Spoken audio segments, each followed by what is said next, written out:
Hi, welcome to the Lifestyle Herbalist, the podcast where holistic wellness meets everyday living. I'm your host, Dabney-BS. I'm a registered dental hygienist, a clinical herbalist, and a certified health coach. And I'm your co-host, Sabrina Cooper, a registered dental hygienist with a bachelor's in oral health promotion, a certified culinary nutritionist and herbalist, and a mindfulness and mindful eating coach. Together, we explore the intersection of holistic health, herbal wisdom, and joyful living. From plant-powered remedies to kitchen medicine, mindful moments, and conversations that feed the soul, we're here to help you feel vibrant, grounded, and inspired in your daily life. So steep a cup of something soothing, settle in, and let's grow well together one episode at a time, bringing you a healthy dose of happiness. Hey, welcome back to the Lifestyle Herbalist.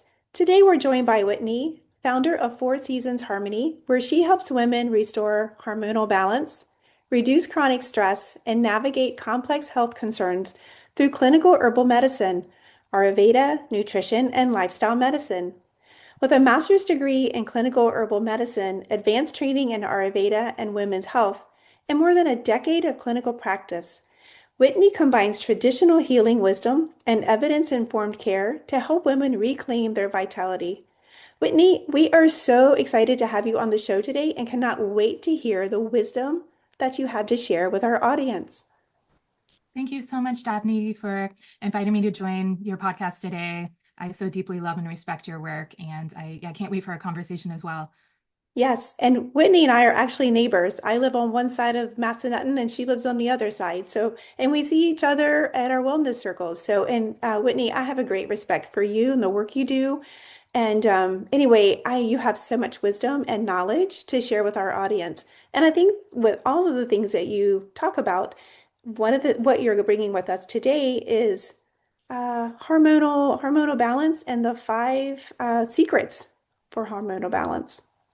Yes, that's been a very popular topic for over 4 years now. It was something that I taught a class on originally after about 7 years of full-time clinical practice, and just seeing a lot of major stumbling blocks that kept presenting when I was in one-on-one clinical care, supporting women. And I kept seeing these patterns emerge where it's virtually nobody was coming in having had enough support to really understand these strategies and practically implement them into their daily lives. So I was like, well, let me do a community class just in service to women and help with some things that can be major blind spots. And now it's been 4 years since then. I just keep running it over and over again in lots of different ways. So this topic is very close to my heart. Obviously, first and foremost, I'm a woman. I've been through a slew of hormonal health imbalances, on major clinical levels. So I don't approach this topic lightly, but it's something that I feel is so relevant. And I truly believe that if we can support healing from the inside out, we can get, very far with our health and well-being. And so the women that are really showing up and dedicated to feeling better and demystifying their health, I hope that some of these insights may support you on your journey. That's wonderful. I have a lot of patients I see at the dental clinic, and I see the oral manifestations that happen oftentimes with those in those shifts in hormones, whether it's adolescence, pregnancy, midlife. There's, those hormones, they play a huge role in our whole health, not just, our ovaries or through our cycle, but it really impacts our entire body. Absolutely. I think it's really unavoidable if we're looking at sustainable long-term health and well-being, to look at how the reproductive system and to some degree the endocrine system is so interconnected to major organs and bodily systems. And there's only, I think, stability and beauty and wisdom that can be gained by learning more about how that is such a major player for ourselves. So true. So tell me, Whitney, how did you get started with this in this holistic practice? I mean, both of your parents were professionals. They were PhDs at our local university, James Madison. How did you take this alternate path? Yes, well, it is definitely a long and windy story. I mean, I feel like I like to credit my ancestors, just beyond, my parents and upbringing, to my grandmothers, my great grandmothers, those before. And it wasn't that long ago where here locally in the United States, like everybody was relying on herbal medicine and a lot more holistic health pathways, which were, not made as available or diminished or dismissed. And it wasn't like that for a very long time, for hundreds of years here on this land, and then for thousands of years, every single place in the planet. And so for me, it wasn't like a new thing to find or like a new age trend that I was exploring. It was a very deep soul homecoming to reconnect to medicine and pathways that I just hadn't learned about in as depth of a way until I was older. And I often say that I grew up thankfully very healthy. And I felt like I didn't really question that I could take really good care of myself and I had what I needed.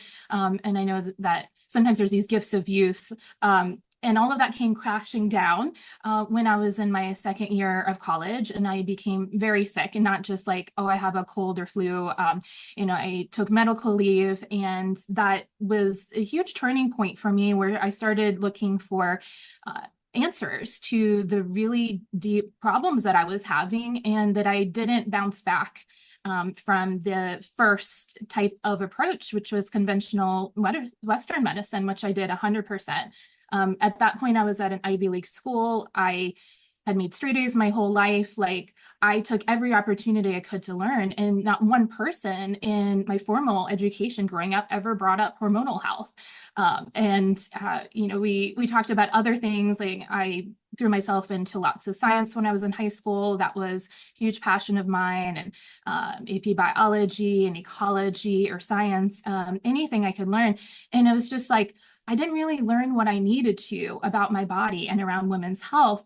And so I realized that there were some gaps as far as like, why didn't I get this? And then also for my very deep clinical needs, looking as, fast as possible to regain my health and stability and, return to my collegiate pursuits and, career. Those aspirations are very, very important to me. And I was really held back from all of that because of my health.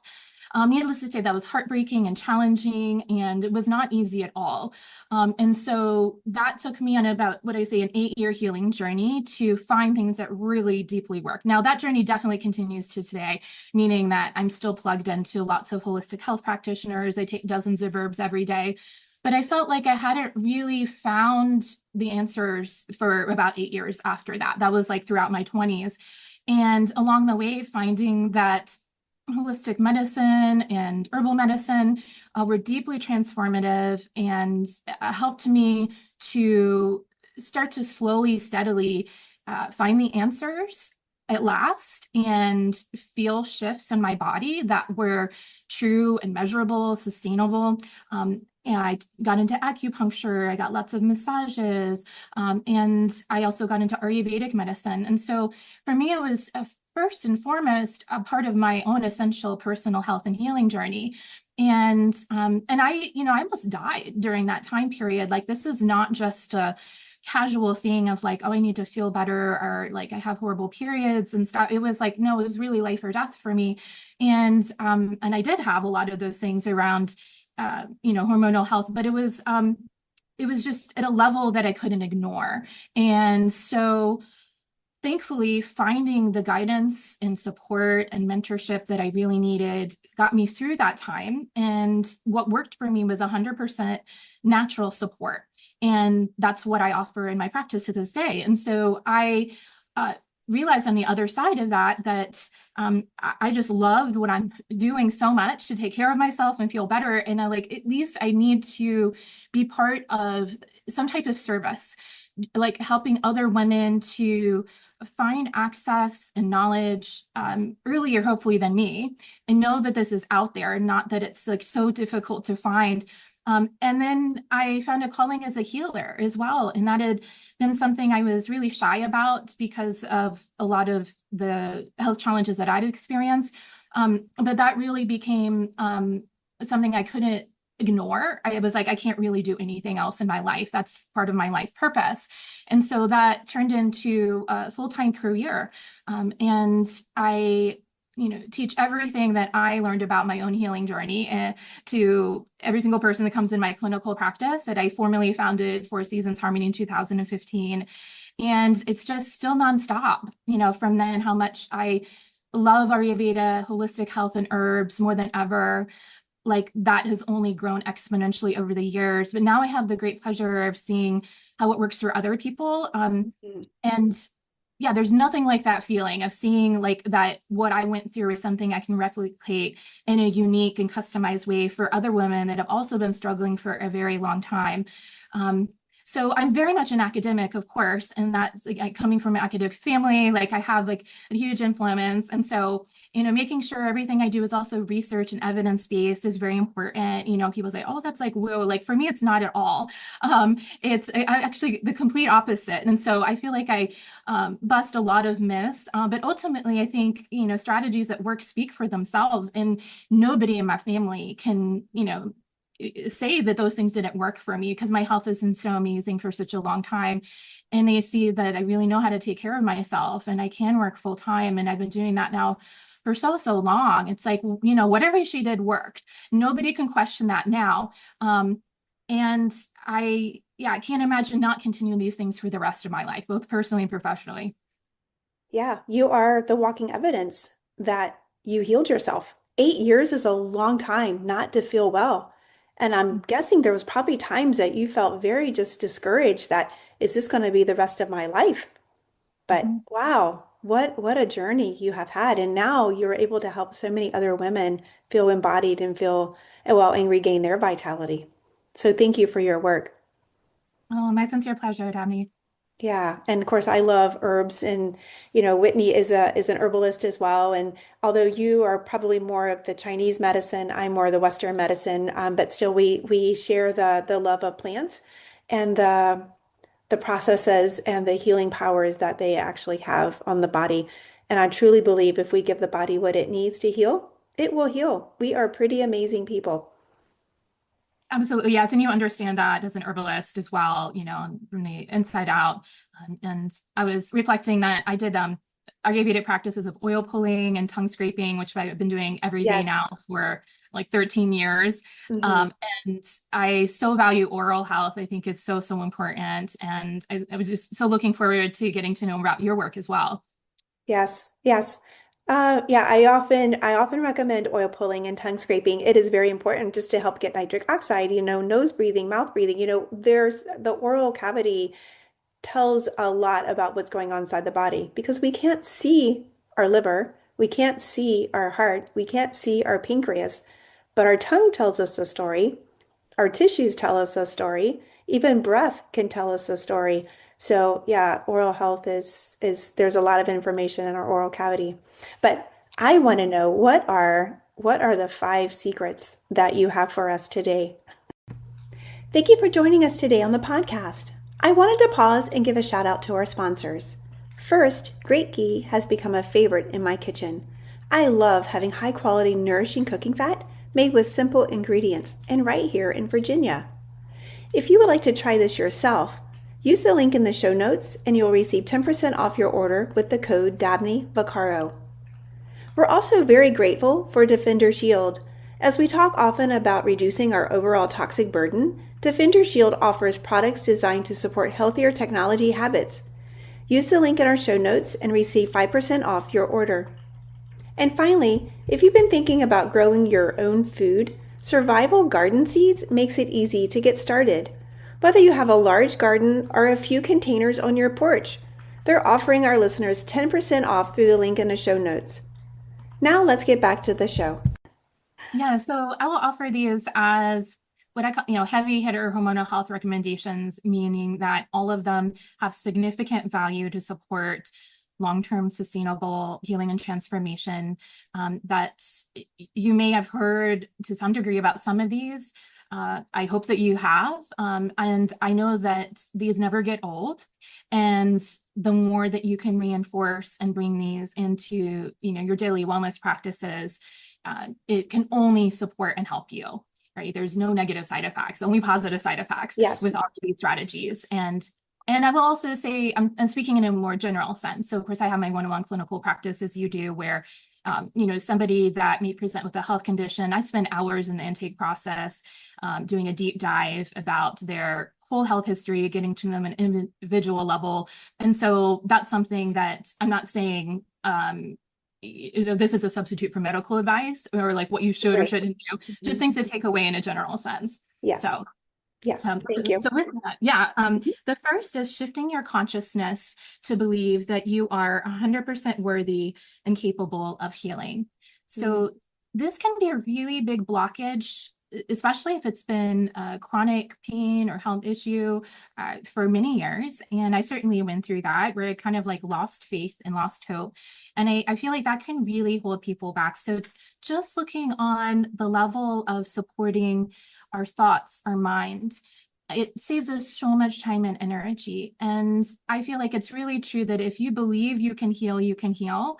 If you don't believe you can heal, then you're also right. So it's like you can choose like your trajectory. Yes. Where do you want to go? And so if this is really important for you to actually deeply, truly heal, then let's align your consciousness so that you can see and feel that vision. I usually do a vision around that where you actually close your eyes and just take a minute to reflect on how you would like your life to be if you had everything you wanted and dreamed about. Like, how would you feel in your body? What would you be doing in 6 months to a year? And just stay there as long as you need until you feel like there's a shift. You can see the image of yourself and lock that in. Now, I know as a practitioner, I always hold space for that when people come in. Like I 100% believe every single person, without exception, can get dramatically further with their health and well-being. Not that it's an overnight process and it might be very complex, but yes, that it's possible. And so I'm always here to remind you. And so I just say, I absolutely believe in that, but ultimately, can you believe in that for yourself? So I think there's many ways to get there. And sometimes it's just the visioning, but some other ideas to support you to really truly feel that within yourself is to do a vision board. Yes. Listen to healing songs, depending on what kind of learner you are. Are you a visual learner, kinesthetic, audio? Surround yourself with how you learn best. And sometimes it's just like maybe you're listening to songs every day of a high vibration. And that absolutely does impact your consciousness, right? We're like part of our environment. We're constantly interacting with our daily experiences. And so you're bringing in more health and light does make a huge difference. Affirmations is another thing. I think that's gotten a lot of attention. For some people that works beautifully for others, not so much, but even just like a sticky note on your mirror. Like I have something, right? Like, and you see that every day and you read it, even if it's just like 10 seconds, it does something. And I know that helps women. And so building on that, I feel like that is like number one. I think others are easier to do if we can work on the level of consciousness. I would also mention meditation is very helpful if you have any inward practices. There's hundreds of different options, even just walking meditations, really beautiful, just feeling your soul, getting to know yourself better, aligning your consciousness. And also looking at continuing that into strategy 2. So a second secret I found is that focusing on lifestyle is key for actualizing vibrant health and hormonal balance. And so I really see a lot of people coming in to this day that just really undervalue lifestyle as medicine. And that was something that I learned about studying Ayurveda. Ayurveda means the science of life and longevity in Sanskrit. It is one of, if not the oldest, natural medical health system that we have in the planet. And so there's thousands and thousands of years of advanced teachings that have stayed intact through this day. And, I had an Ayurvedic practitioner tell me that lifestyle is about 90% of Ayurveda, meaning it's that powerful for our health and healing. And I feel like we all probably have our routines that are unconscious and things that we do. What's something conscious maybe you can bring in that's new that can support you to access your parasympathetic nervous system, to down-regulate, to feel like you're taking a deep, nourishing self-care break, that what you're doing is filling your cup up. Absolutely.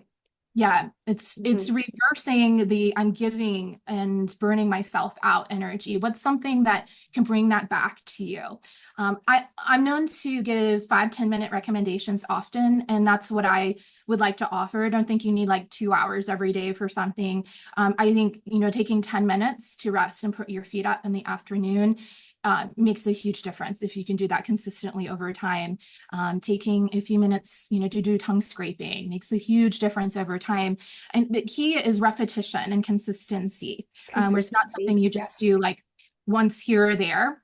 And I also would like to just briefly highlight that there is a physiological connection between our sex hormones and our feminine um, sex hormones. And so looking at our stress hormones, which are going to activate our sympathetic nervous system, fight, flight, or freeze, uh, like cortisol, adrenaline, etc.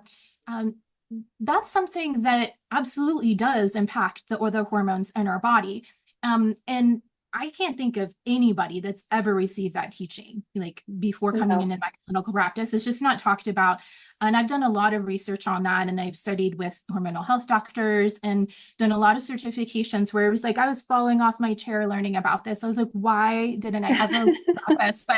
But you can now as well. And I was like, this is so game changing to realize that if we had elevated levels of cortisol, let's just isolate that specifically, Mhm. and our body cannot keep up with the raw material to give more, and it's just running out. Like the demand is higher than what our body can produce. Something's Mhm. got to give. And so, what our body is going to prioritize, whether we like it or not, is to shape shift chemicals, especially progesterone, into cortisol. And so you can see where this is going. If you've been living in chronic stress for a long time, it means that your body is taking your finite levels of progesterone, shape shifting it into cortisol to keep up with the demand. And it's just this vicious cycle. It keeps, and so you're just keep bottoming out your finite levels of absolutely essential needed sex hormones. And our body is thinking it's taking care of us. I wouldn't, necessarily blame our body at all. It's just like this happens. Biologically speaking, our body is going to prioritize survival over reproduction in that moment. And either just on a subconscious level, we might be giving messages unintentionally that that's what we need our body to do. We haven't flipped the script to help our body keep enough progesterone intact by decreasing the demand for cortisol. So this is why stress management techniques are so, so important. And why I work with women for a long period of time, because this is not easy to do. But I do know that anything that you can do in a very small incremental way makes a very big difference. And you just slowly and steadily build on that. So I would, again, offer that life support is very helpful to look at really major shifts. And if there's a history of injury or trauma, those are very big things to go through healing on your own. And that might be a trigger, a reason why you're secreting more stress. But I do know that that doesn't have any support whatsoever for our hormones. It can actually negatively skew that. And then you're just getting depleted all the time. Right. And why I see a lot of people over and over again in perimenopause and menopause come in, they're like, I haven't felt this way in 20 years. It's suddenly like their levels of feminine sex hormones are starting to naturally diminish. But there's nothing wrong with that, but it's just going too low. They don't have enough raw material. So that's a bit about why I feel like lifestyle is so important. And also it's within our grasp. I mean, these are things that I teach for the long term where you're not outsourcing to other people. It's like you're taking health and healing into your own two hands, and you can apply so many lifestyle strategies for the rest of your life with tremendous benefit. I couldn't agree more. And there are so many people who don't even realize they're stressed. Like this has been their life for so long. They Mhm. don't listen to their body. Many of us don't. We're just going from one thing to the next. Like we finish one thing, we go to the next. We're taking the kids to here. And so we don't slow down. We don't take that 10 minutes in the morning. We don't take that 10 minutes in the afternoon to really check in with ourselves. And we do stay on that hamster wheel of just chronic stress. So you're right, Whitney. We burn through our minerals, we burn through our hormones. when we are all stressed. And so we become very depleted. So yes, I couldn't agree more that lifestyle is so important. A Mm. foundation, really a foundation. Thank you for sharing. Yes, and I see you modeling that, just having a very authentic, holistic lifestyle and just being a very healthy woman. And I feel like we absolutely need more models like you. So I could see how you just intuitively understand that, embody that on the day to day. One other thing I would add is it relates to menopause, because again, I see this often missed, and I've been working with menopause forever. That's a huge rite of passage for women. It's now getting a lot more attention. Thank goodness, long overdue. Yes, long.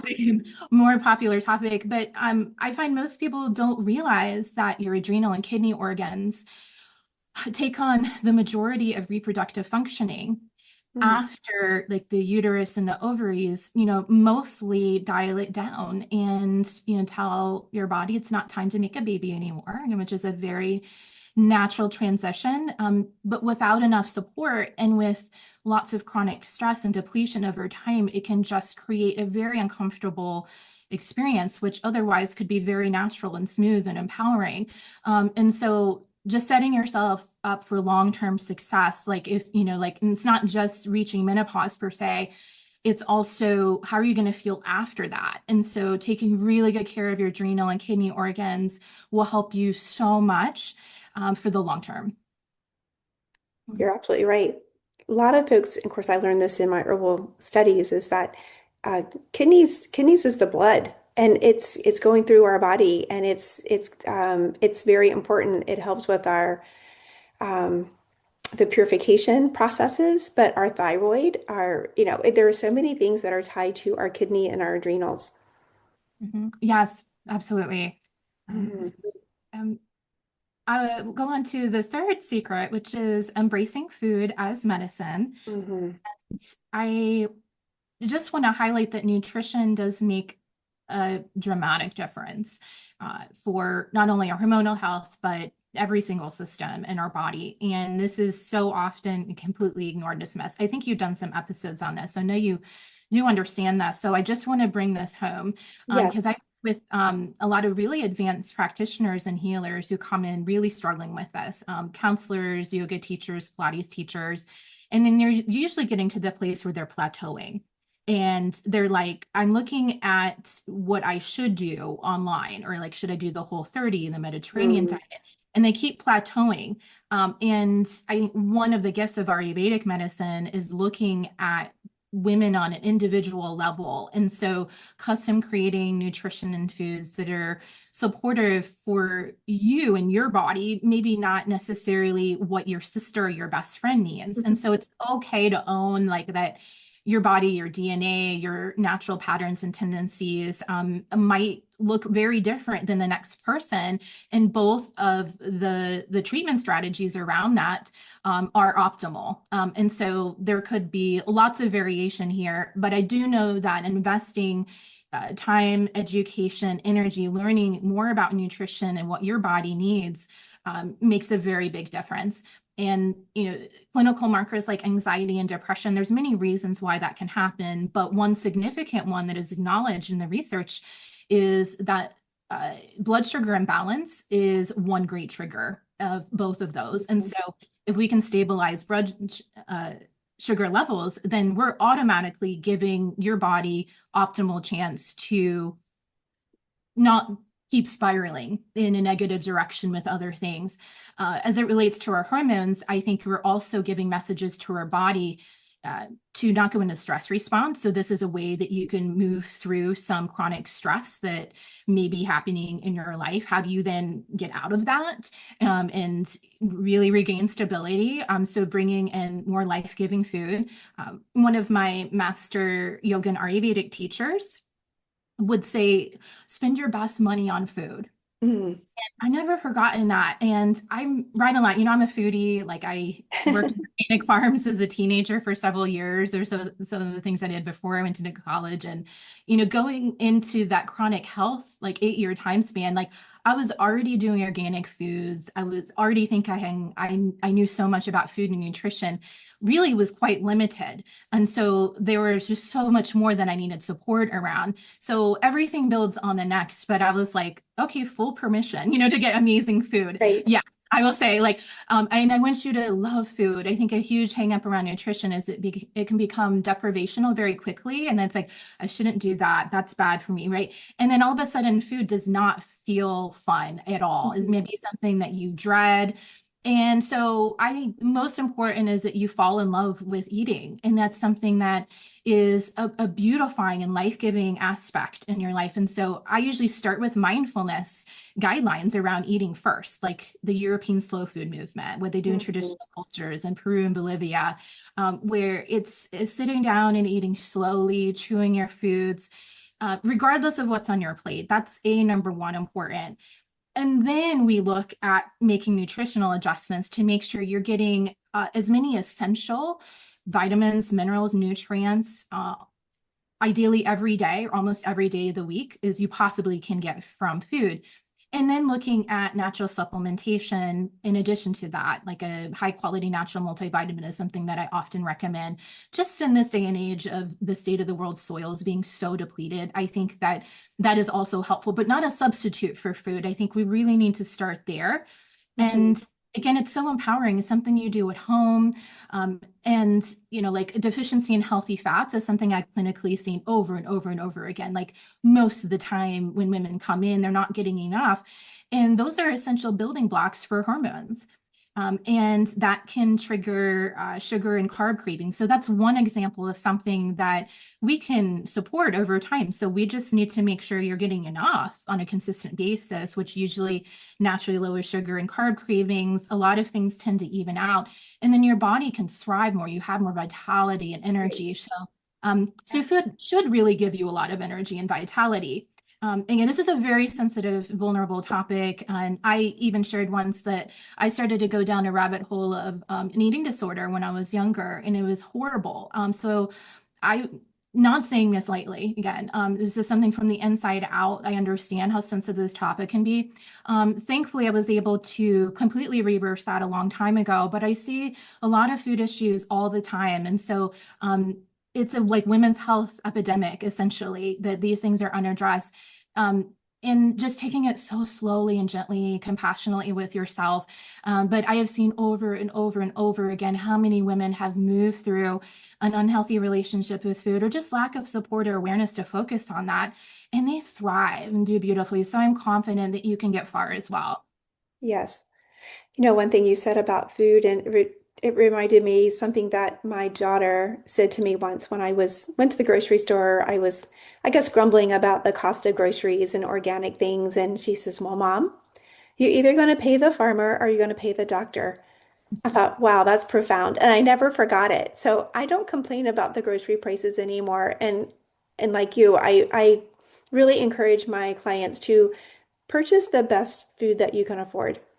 When I look at the dirty dozen and the clean 15, and so I kind of go by that. If it's on the dirty dozen, I'm really going to try my best to get organic.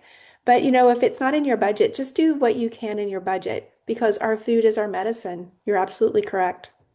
Yes, I completely agree. I know you have gardens and I do grow things at my home. It's a wonderful way to save money and ensure things that are fresh from nature have the highest amount of prana and life-giving energy.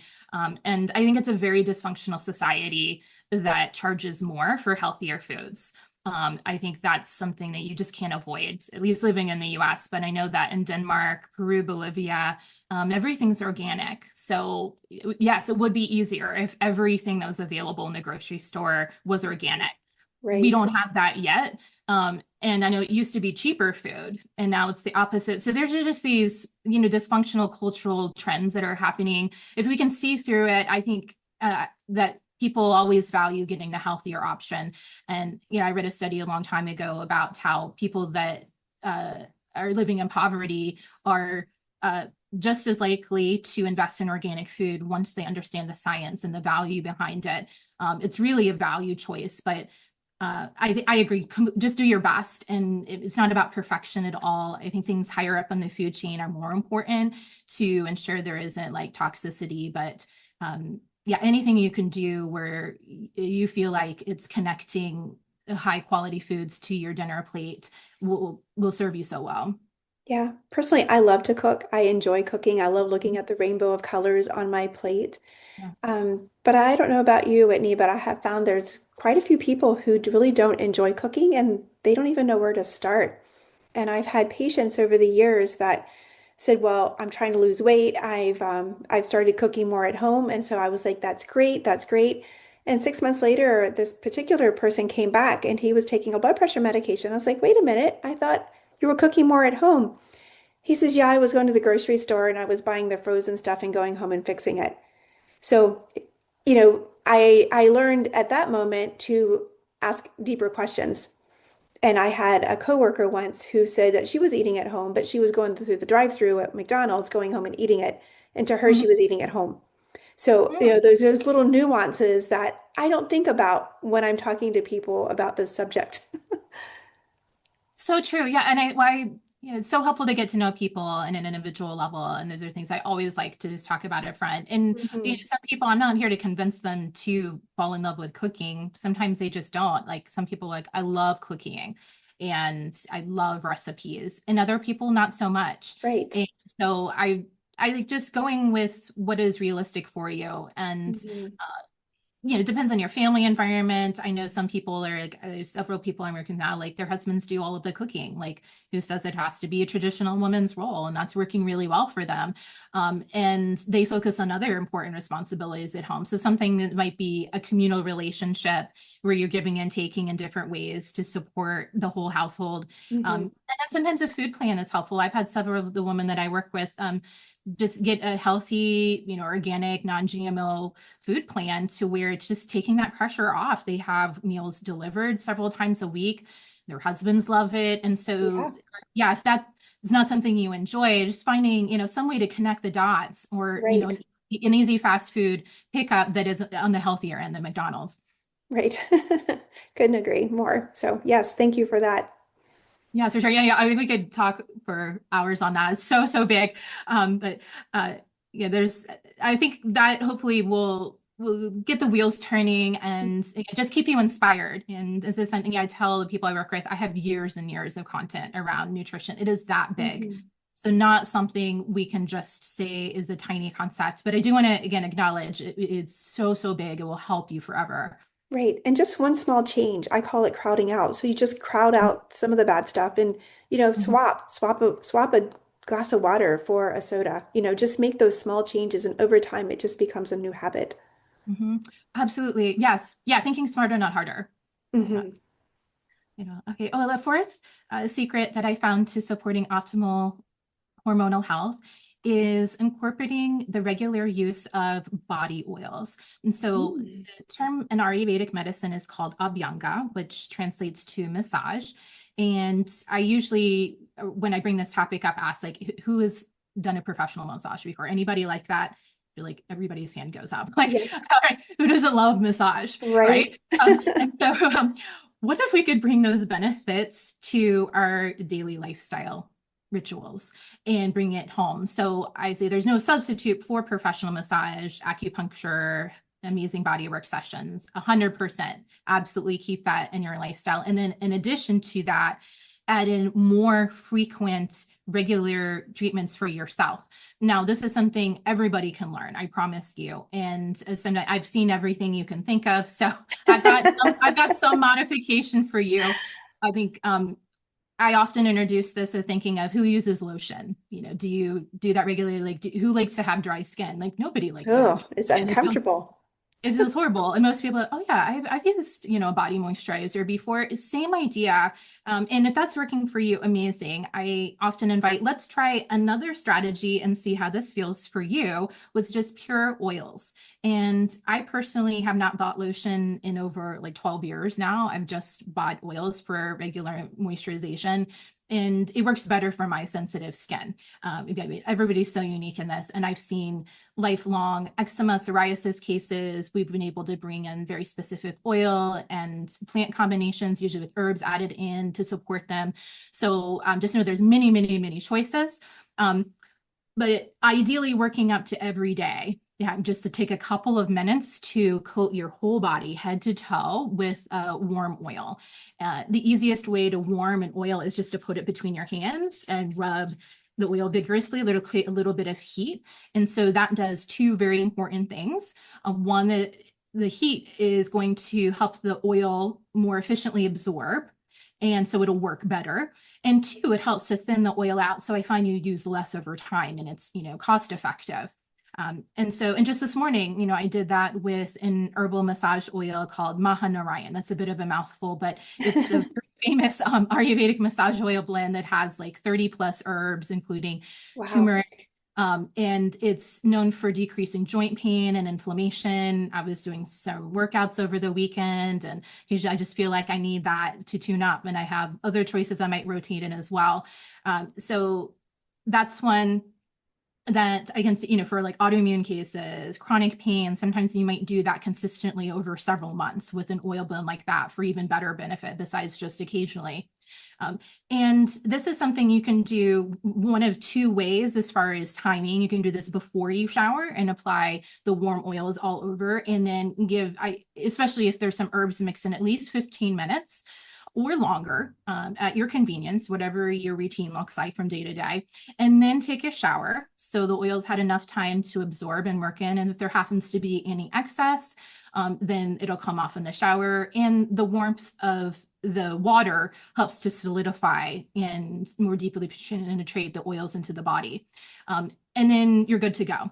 You can just use a towel to wipe off afterward, put on any clothes from the day. Now, it also depends on the type of oil. Like castor oil is very thick. I rarely do that as a full body oil. I do that for abdominal oil treatments. It's amazing for moving lymph in the body. Jojoba oil is very thin and does not stain very easily. And so again, you can choose your preference for what you may need, but essentially all organic, pure carrier oils will work. It could be olive oil, grapeseed oil, sesame, coconut, etc. And the other option would be to put the oils on after you shower. So I find this is best for people that in Ayurvedic terms have more of a Vata predominant constitution that tend to dry out very easily. And, if you've ever had a facial before, they're asking you, what kind of skin do you have? And people lean to have more moist or dry or combination skin. So just using, that common sense about yourself, if you lean to having systemically dry skin all the time and you have your whole life, you might absorb the oil effortlessly. And so I've had some people just prefer to do it after showering, and it's not messy at all. It doesn't stain their clothing, like their skin just completely absorb it. I don't have as high of a Vata constitution as other people. I'm tridoshic, and so that doesn't work for me as well. So I do the oiling practice before, but no wrong or right here. You do you. And so that is one of the number one lifestyle recommendations you can do for hormonal health. So I just want to tie that in. So not only are you getting all of the benefits of massage, which now are off the charts, right? So you're supporting optimal hormonal production in your cells by virtue of applying the oil. It's very grounding. It helps supporting your body's energy channels, your nadis, and your vayus to go in a proper, harmonized, balanced direction. So that can also help clinical markers like digestion and elimination. It helps you get in touch with yourself, just having some self-care connection time. You really get to know your body so well. And again, dryness is not a best friend at all. No. So you definitely don't want that to continue. Yeah, I'm like a tridosha too, but I have more of a tendency to have Vata type skin. And Mhm. so I made myself sesame oil with some essential oils of like lavender and frankincense, and I just put that on my body after I shower, and it just makes me feel so alive and good. I love it. So for me, it's after I shower. Perfect. Yeah, and that Hmm. works very well for you. I love that. And it's a great time to add in some essential oils if you'd like. as you're using, about 1 to 2 tablespoons of a carrier oil. You can even get little oil burners if you really get into that, and it feels so amazing to me, especially in the winter months when it's cool. You just burn a little tea light and then put some oil on the top of a bowl, Mm. and then you have this really warm, nourishing oil. I also do this for postpartum bodywork treatments all the time. Oil in Sanskrit is called sneha. And not only does it translate to oil, sneha also means love. So that's just how highly esteemed this practice is in Ayurveda, like all of the oiling practices. So extremely healing, supportive. And then if you're just getting started, I often say maybe just try putting some oil on the soles of your feet. And so once you do this enough times, like if you're brand new, sometimes you feel like, how do I do this? I promise everybody can do it. Just give yourself some time with this. And then it's like less than a 5-minute in and out of routine. And that's all it is for me Monday through Friday, because I don't have a lot of time in the morning when I'm working full time. But I know that if I don't do it, I miss it. And it helps my productivity and my calm and stability. And so, and it's the first thing that I want to do if I feel burned out or I've had a long day. It's just like, I just want to sit with the oil. So, because it Yeah. helps reverse burnout and exhaustion. But that's really, really easy to do. Just apply some oil on the soles of your feet. You can do that before bedtime or anytime you have a free minute. Maybe put some socks on just for like 5 or 10 minutes until it completely absorbs. And you're touching kidney 1, the most grounding point in the body, the beginning of the kidney meridian. And you're also stimulating over 72,000 nerve endings in your feet. And so just extremely supportive for regulating your nervous system, for calming. If you do this before bed, it can support optimal sleep. Yes, I hope that helps to inspire you and get you started. Do keep in touch. Send me a postcard on how it goes. Yeah, that's amazing. Yeah, oil, and everybody loves the massage and oil. And I think my massage therapist uses coconut oil, but yeah, all of them are good like that. Oh, I love that. Yes. Mhm. And I love your blends. I think I've gotten some of your blends before. I got some for Christmas gifts the past couple of years. And there's like a salt blend with herbs, like from Oh, Italy. yeah, yeah, yeah. Yes. Yeah. Yeah. Thank you. Yes. And then the last strategy, so just getting a little bit more specific, is scheduling daily rest. Mm, So expanding on that's lifestyle huge. medicine. Yeah, and it's really, really hard to do, I think, for women. And I've rarely seen anybody do that consistently coming in. Sometimes it's a matter of sheer necessity. Like they literally just can't get through the day without taking a nap. But even if you're feeling better on the level of preventive health, it's great to just schedule in mini rest breaks. And it's a very direct strategy to support nourishing both your kidney and adrenal organs. So if you're like, how do I do that? This will absolutely make a difference. And however you need to schedule that in, and just getting creative and understanding the nuances of your day. For some people that I'm working with, it's after they get off of work and they just take 10 minutes at the building in their car before they come home. Some people, they go immediately to walk their dogs and just take a walk by themselves. They get out in nature, gives them a little break. Ideally, though, you're putting your feet up and closing your eyes. And just doing that anywhere it's comfortable. It could be your car, it could be a bed, a couch, and just taking that mental break for yourself. Hmm. It's so nourishing. And it actually is shown through research when you take breaks that it helps to increase productivity. So I think a huge hang up for our lives, like we have so much to do. I don't have time to take a break. And I still feel that way a lot.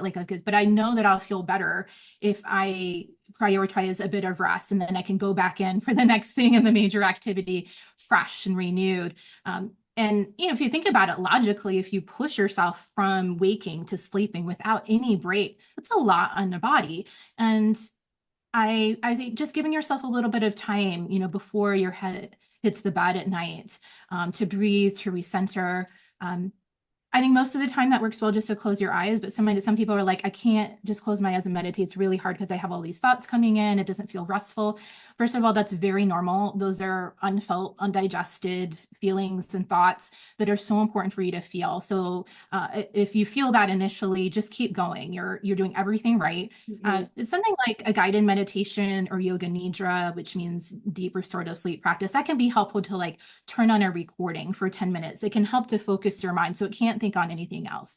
Can't focus on the to-do list. And just by nature of listening to that will relax you, and you've gotten your 10 minutes of rest. And then, of course, this could be more. A lot of times you get started, you're like, wow, I actually do need 30 minutes and I have the time, I can do that, right?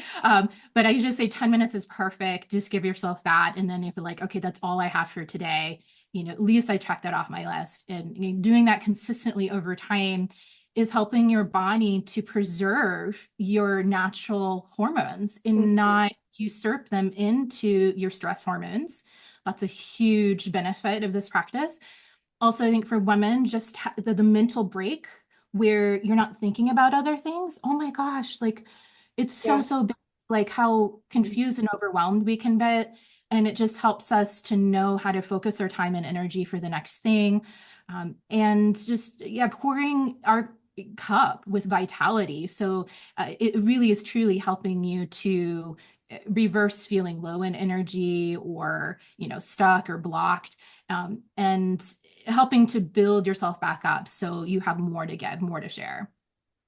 Yeah, very profound. Yeah, absolutely. I wonder how many, I think about the type A person. I was like, maybe they could consider putting that on their to-do list to take that time off because sometimes women feel guilty about doing anything for themselves when they're so used to caring for everyone else.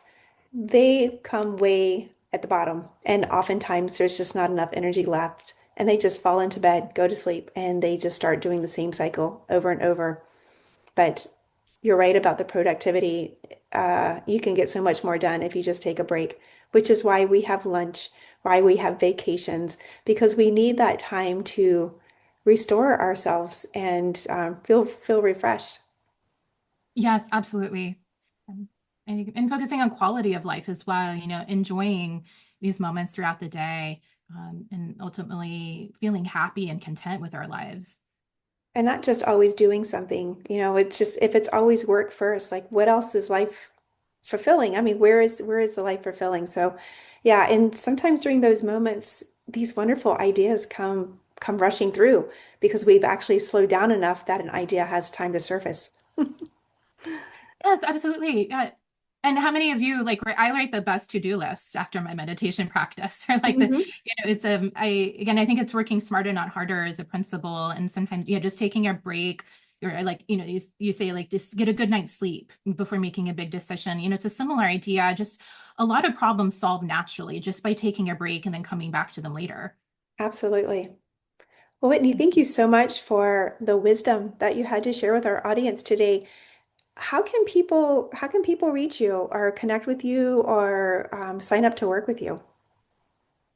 Yeah, well, I am more than happy to follow up with anybody that may be listening. If you just have any questions about the podcast episode, looking at proactive next steps, I have a 7 steps to creating lasting hormonal health resource on my website at fourseasonsharmony.com. And that is free and accessible 24/7. So that's something I'd highly recommend picking up if you'd like to continue your hormonal health and healing journey. And there's a lot of other resources on my website as well. My contact information is listed there. I'm on Instagram, YouTube, so you can follow me and interact there. Hmm. And I'll have all those things in the show notes. So anyway, yeah, Whitney, thank you so much for the wisdom that you had to share with us. If there is one thing that someone could start today, something small, where should they start? Where should somebody start today for their hormonal balance? Mhm. Yeah, well, I feel like, showing up for yourself is amazing. I really celebrate that. And that can be the hardest thing, is just, carving out that time and energy. So listening to the episode, I think is already helping you. So take 5-10 minutes just to journal about how you're feeling. That's something that I often recommend in tandem to these hormonal health classes, just some open-ended questions like, how do you feel about your health and wellness right now? Like, where do you want to go in the next year? What's holding you back? What are your struggles? And what is one major takeaway from today that you can implement right away? So I think following up with writing it down or having a conversation with somebody. So you keep this conversation between Dabney and I in motion, and it starts to naturally solidify in your daily life. I love that. Again, thank you so much. And Thank you for listening to Lifestyle Herbalist. We'll see you next time.